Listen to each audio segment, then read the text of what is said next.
Welcome, fellow adventurers, to a world steeped in ancient lore and mythical wonder. Today we embark on an epic journey through the realms of ancient time. One that takes us into the very heart of Greek mythology, in a game that tells a story of legend, a story of strife and conquest. Though if I am to be truthful, then I must admit that no one gives a fuck about the story. You're an ARPG fan. I know what you want. You want to build a godlike character with epic weapons and go first-gen immigrant parent on anything that moves. Well, Titan Quest has got you covered. You'll be brutally dismembering monsters, titans, gods, some poor farmer's livestock. TQ has it all. Titan Quest is a classic ARPG that is childhood nostalgia for many, but at the same time, a hidden gem for others. But is it really as good as people remember, or is that just the nostalgia talking? Well, regardless of what you think of the game, you can't deny that it has a special charm to it. I mean, just look at those retro graphics, absolutely breathtaking. The game takes an interesting class and character customization system and combines it with a mythological setting that is, despite my previous jokes, very captivating, and I feel that it does do the mythology's justice. Then again, everything I know about mythology is from this game, so I may not be the best source. Initially, your character starts off classless, and once you hit level 2, you're given the choice between 11 masteries. There's different fighting, magic, mixed masteries, and even some pretty unique ones. What makes this system stand out is that you continue with the mastery that you picked until level 8, and then at level 8, you get to pick another one. Your class is the combination of the two masteries that you chose. For example, I picked Spirit and Earth Mastery because I wanted to be an edgelord who's also a pyromaniac. These two masteries together gave me the Conjurer class. So with all the possible combinations with 2 out of 11 masteries, that adds up to a lot of classes. But it doesn't stop at the classes. Oh no, every time you level up, you get 2 attribute points that you can put into your basic run-of-the-mill RPG stats. This allows for a good bit of build variety even within the class that you picked. In this case, the masteries I picked were both intelligence focused for a caster type character, but I decided to build my guy primarily for strength. So you basically end up using your magic to augment your weapons and like burn targets at melee range, instead of just like yeeting fireballs at a distance. And the game not only allows you to do this, but these builds are also viable. This guy wrecked ass in legendary difficulty. Bro was charging into battles, summoning extra dimensional beings, making volcanoes pop out of the ground. It was fucking awesome, man. So you can basically build your characters however you want, and with the right items, it works.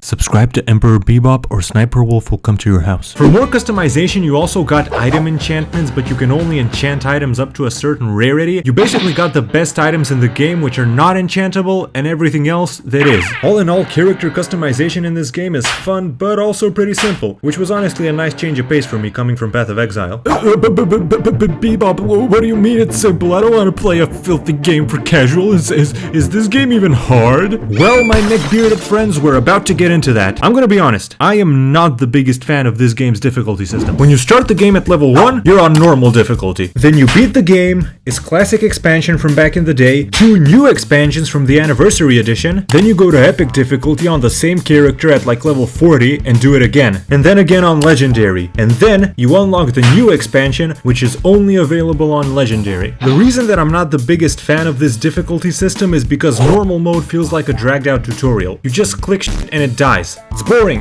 The only fights on normal mode that I found had at least a slight degree of difficulty to them were Typhon and the Omega Telkine. The Surther fight lasted about 12 seconds, and I practically one-shot Hades. And when you fight enemies between bosses on normal, you can basically just be asleep. A way around this is to just play the game at 2x speed, which is a settings option, and I recommend playing like this anyway because it's just more fun. Epic difficulty is much better, and legendary is actually really exciting. Although, credit where credit is due, if it wasn't for normal difficulty, I never would have been able to beat this game as a kid. If you get your grubby little hands on the Eternal Embers expansion, you'll have the option to create a legendary character, which starts you off at level 70 and the final expansion on legendary. However, after some walking around, getting your first starter set, killing a pack of enemies, you'll get to a portal that can take you to Helos, the first location of the game, allowing you to play the entire game on legendary difficulty and skip the first 2 difficulties. Although if you're a first time player, I'd still recommend starting off at level 1 so that you can properly develop your character over time, and if you get bored on normal mode,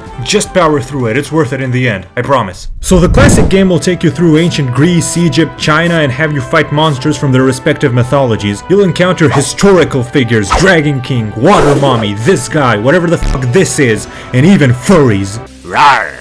At the end of each act, you'll kill a Telkine, which is a lesser beta scrub version of a Titan, which are like these primordial anti-gods, I don't know. After you kill the third Telkine, you get to fight Typhon, an actual Titan, instead of his beta bitch. No, this is the real shit. And he ain't just any Titan either, no, he's the king of Titans, blood literally 1v1 Zeus. And the end of the classic game is glorious. In terms of vibe and feel, this is probably the most intimidating boss in the whole game, because the build up to him is epic and the fight is climactic. After that, you unlock Act 4, which is the only expansion of the classic game, and then you go to Hades to fight Hades and send his soul to Hades. Then you move on to the Anniversary Edition and its new expansions. After Tython, you also unlock the Atlantis expansion, which came out after Ragnarok, but it's unique in the way that unlike the other expansions, it's not linear and you can do it whenever. When you start Atlantis, you immediately get challenged to a duel by Tartarus, Tython's daddy, and an even bigger badass. You end up fighting him at this endless dungeon where you can either take your loot and leave, or risk it all for more loot at higher levels. This is a separate thing from the expansion's main story though, and what you actually do is you look for the lost city with this mad lad. At the end of the expansion, supposedly, you fight Tiamat, a primordial god that is the personification of saltwater itself. So if killing gods wasn't enough for you, now you basically kill the fucking sea. Then the old Atlantean guy is like, yay, you did it, you beat it, yeah, and boom, he gets his manly juices sucked out of him by a Telkine. That's right, you thought we were done with these betas? Well, think again. And after a really cool boss fight with the Telkine, you kill him, but instead of getting your loot, you get jebaited again. You thought he was dead and boom, his body explodes and he turns into a crab, and then you gotta fight him again, only this time he's a melee fighter and he's way stronger, and he also spawns versions of his old self with magic,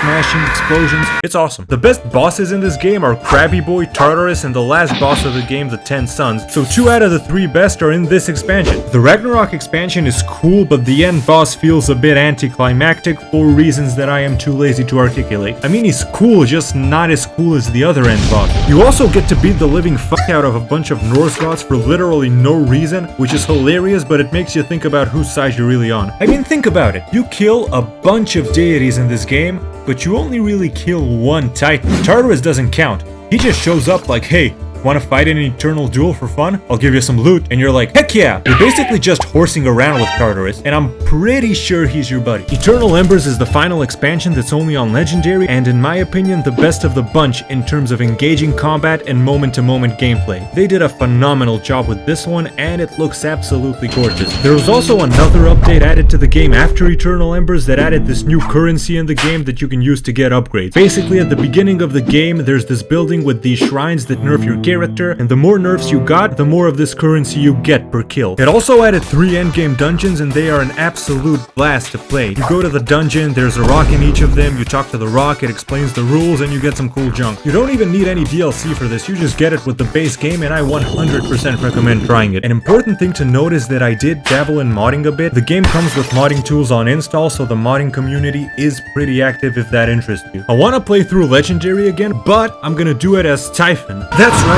we're actually gonna be playing as this hulking hunk of a meteor-eating extra-dimensional raging lunatic live right here on YouTube. So subscribe and hit the notification bell so you don't miss the stream. Other than that, watch this fucking video, and thank you, but goodbye. I have matters to attend to.